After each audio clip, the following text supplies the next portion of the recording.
Hey everyone, this is Tappers here, and welcome to the Mega Man 6 playthrough, which I am doing not very long after the Mega Man 5 playthrough because, well, I may as well try to get some progress as I can muster.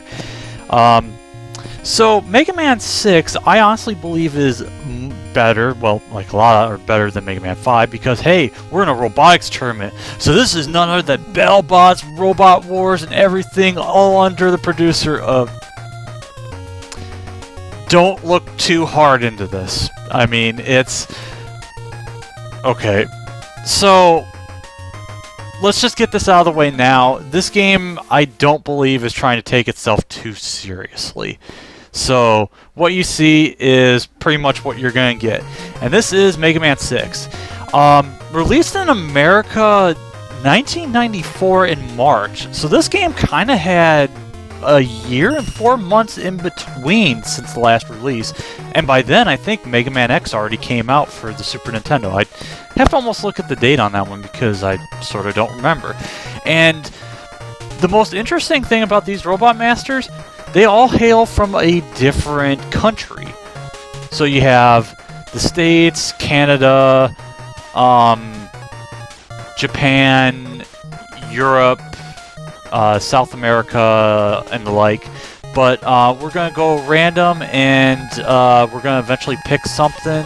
Oh wait, I need to do this probably in a specific order. So I'm actually going in weakness order by starting with Flame Man, which...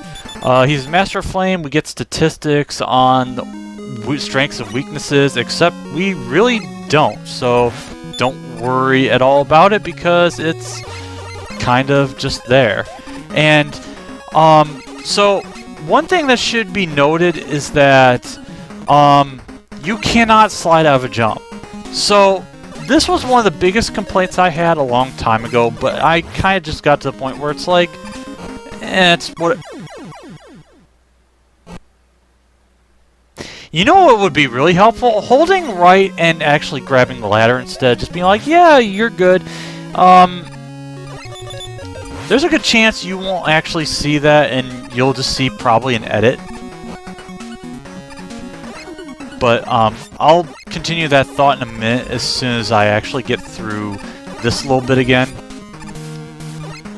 Also, that fire is still ignited from when I died, which is kind of cool and all. I don't like that wall blaster because you can't actually get past it, so it kind of sucks. Also, these Poku things, you can only get rid of them by actually, hello. I don't remember how long ago it was that I actually did the, no damage for this one. But now, if I'm really careful, I don't have to worry about a thing. But if anything, I really hate the fire tellies because they just do whatever they feel like it. And sometimes you get hit. Not like that, though, because you actually avoid damage. Ow. But yeah, one of the biggest complaints, at least to some, I'm not quite one of them anymore, is that you can't jump out of the slide, which is really jarring, if I can say as much. If anything, you can still sort of actually things.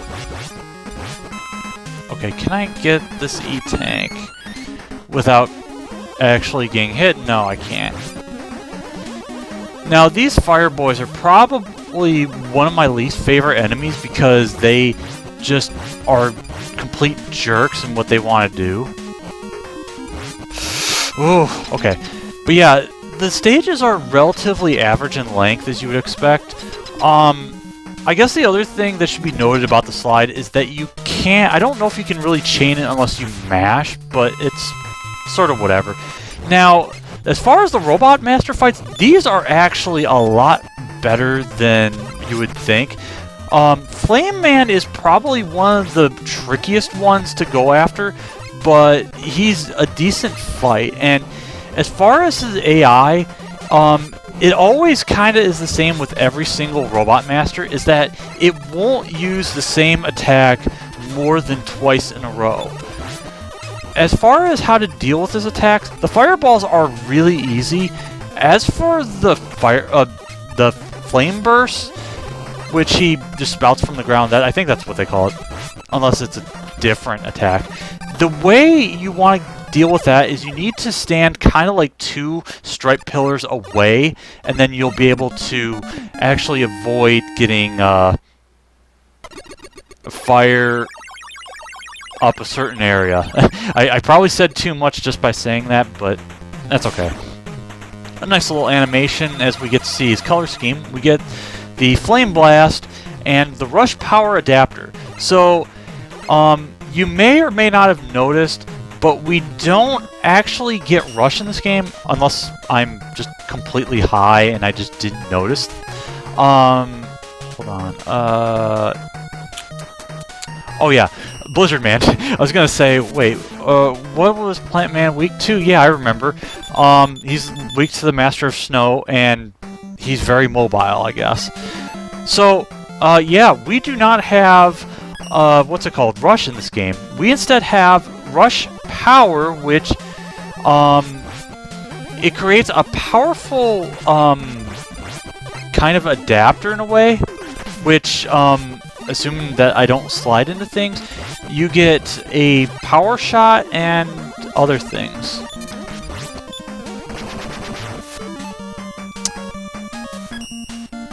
The only downside with it is that you can't actually, oh wow, that was a jump. Now, the Flame Blast is actually a really good weapon, if I'm being completely honest, and do those respawn? Yes, they do. Also, you can also ricochet the Flame Blast off of shielded enemies or whatever, and for some neat trick shots. I didn't actually know that until this happened, so there's a shot for you. And that's a little secret of some sort.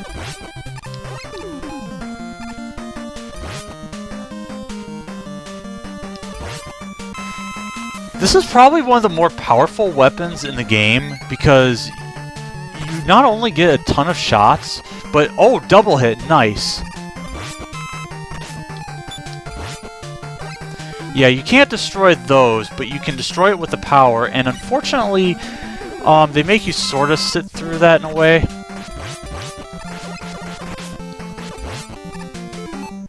I can refill a good amount of that as I leave a trail of fire behind. Oh yeah, we also do have mini-bosses in this game, unlike the last game, which had pretty much none, except octopus, believe it or not. But that one has really annoying missiles, which, for some reason, when you kill them, they linger for like a second or two, and then they finally disappear. I really don't understand why. Also, those shots curve really weirdly.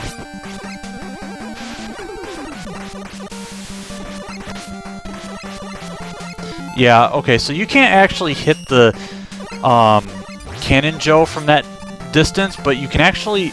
Oh yeah, another thing that should be noted about this game is that the collision detection on jumps is a little weird.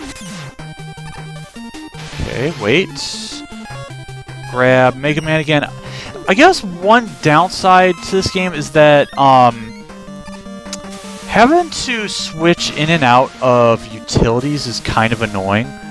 Also, I think I lost some of my inputs, so that was kind of crappy. But I think this is also the introduction to count bombs, but I don't really remember. They're kind of neat with some platforming and puzzle elements, so that's always kind of neat.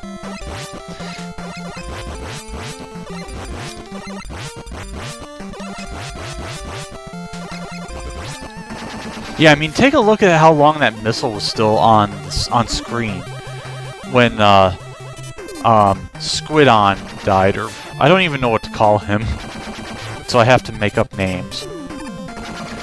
kind of a weird setup for actually reaching the last, or reaching Blizzard Man, who is kind of RNG dependent as far as what he's gonna do. I don't care if a lot of people call him kind of stupid looking, but I kind of like him because not only does his music really good, but unfortunately he also decided he wanted to get really up close and personal before he used Rollout Ice Ball. So that's kind of a really bad pattern of this boss, and I should have used the rest of the ammo, but oh well, it's okay. And I wasn't even paying attention, but I thought there was some kind of weird spriteness that kind of happened. Blizzard Attack, it's a sort of a spread snowflake attack or whatever that kind of goes diagonal up, diagonal down, and 2 straight forward. It doesn't have a lot of ammo, and I don't think it's particularly powerful. So I would say it's kind of one of the weaker weapons, but that's up for debate because of soon-to-be obvious reasons. Because we're off to Plant Man stage, which is... not gonna lie, this stage is very annoying. There's a lot of... there's a lot going on, so I can't give it that much flack, but it's not exactly great either, for reasons you'll soon find out.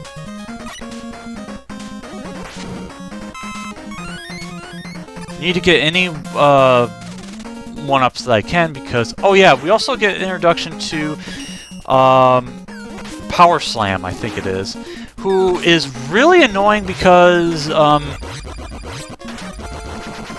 actually he's not as hard to deal with as Power Mantler, assuming that, you know, if he gets stuck or not. Did this have... okay, that had Eddie and... whatever. But one of the reasons why the stage is annoying is the main boss, Robotic Gorilla, which has a powerful fist attack that can do some pretty good damage, and he also has a spread shot, which can catch you off guard. Beware of trying to do this no-hit, because it's not a fun time. Also, those beetles are the bane of my existence, because Mag Mammal 2 had some really bad ones, but most of them came from one source that didn't need to exist, and unfortunately the sprite limit is really absurd right now. Except it kind of isn't, so it's okay, I suppose. Now, thinking about it, I think the Gorilla mini-boss is weak to the Flame Attack, or I'm sorry, Flame Burst. Yeah, it actually did relatively decent damage. I think it took like 6 hits to kill. This is why the stage is kind of infamous, because you have fish that come out of pits, you have rocket beetles that'll show up. Now, the fish aren't all that bad if... well, the beetles are bad, I can tell you that much. Also, there's health pickups, which can kind of mess you up a little bit.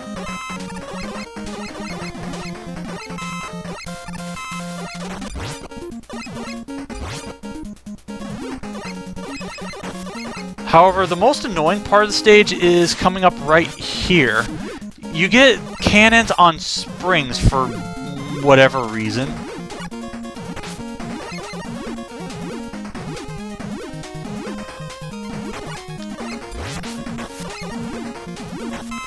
Ugh! Okay, that fish jumped out a lot sooner than I thought. They do respawn for really stupid reasons, but fortunately I got through that without dying, so nothing to worry about there.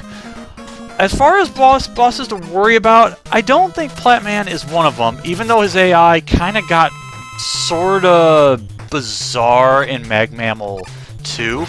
Mostly because his jumping range and how far he walks is kind of weird, and I just completely missed that jump. I think you need... actually, you don't need every single health, or I mean... yeah, so as far as... his pattern is really simple, and he's not really that great a boss, but... oh, wow, I just barely avoided that. using his weakness can be a little bit awkward because, oh, couldn't use anymore. I don't know if I could use ammo from 1 health or 1 unit left, but anyway. Plant Man is... I don't particularly like his sprite, but I do like his database portrait. It actually looks kind of cool. Plant Barrier, considered a pretty bad shield weapon. It's, I suppose, decent to look at. Also, we got the jet adapter, which is actually really nice. It's pretty much how you get any sort of horizontal movement. But now that we beat some elemental bosses, we're now going to go to Tomahawk Man. Yeah, nothing says going from elements to warriors, or warriors and elements. I don't even know what I was going with that. But we go from peace to war, which kind of plays into the weakness of Tomahawk Man, actually. And this is also the US, by the way, which I'm not going to get into, like, the whole theming and stuff, because it's like, I personally don't really care.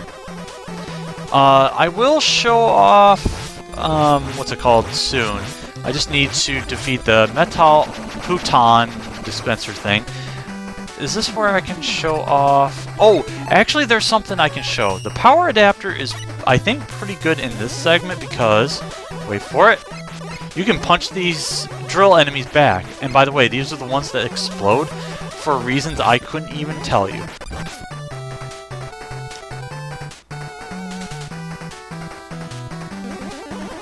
Eddie, what's up? I don't have anything. Okay, that was kind of lame. I think you can still do the exiting the screen trick or whatever, but anyway. So one noteworthy thing about what is it? These stages are that there's alternate paths, at least in these 4, because you actually can spell out a word. Get up there and hope that these platforms don't drop through, because in Mag Mammal you can clip through the platforms for reasons that I don't know for sure. At least I assume it's in this game too. Now, okay, yeah, I don't actually want to use the plant barrier here because I kind of need it in reserve.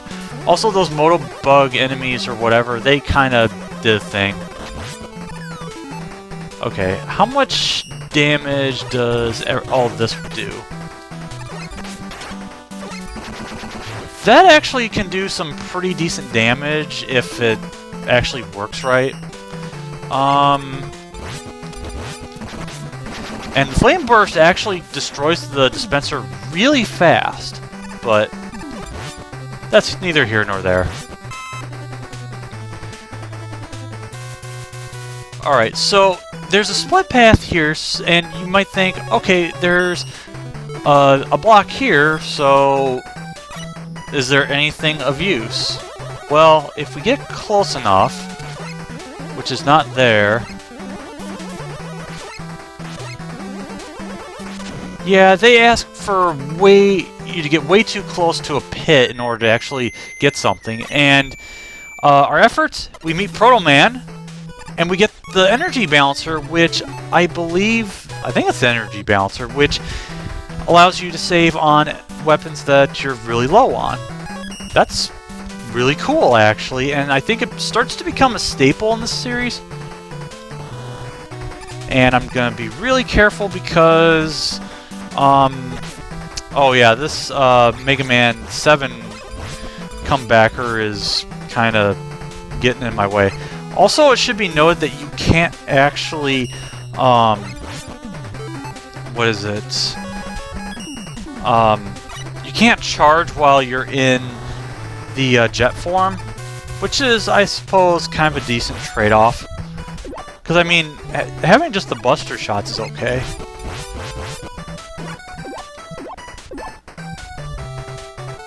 I will say that, well, to be honest, the controls kind of are ones that I have to be really careful of. Ooh. Ooh, that was probably a risky move. I could have probably just hit the spikes from underneath and then just damage boost through, because that would have at least been safer. But, you take what you can get. But now, Tomahawk Man's kind of an interesting boss to fight. Oh, I expected him to jump right away. So, Tomahawk Man's kind of interesting in that he can do a few different things. He can shoot a tomahawk, or he can shoot his headdress feathers and do pretty good damage. He also jumps... you know what? I'm going to take... Nice menuing, by the way.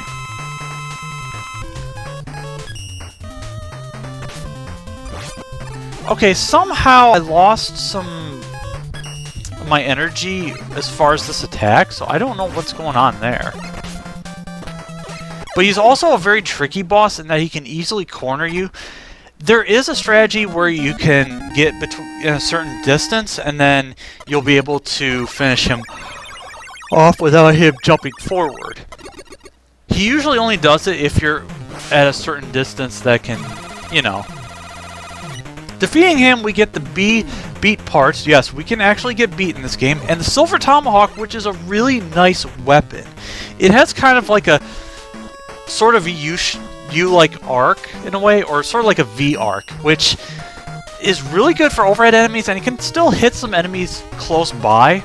It's a pretty good weapon, to be honest.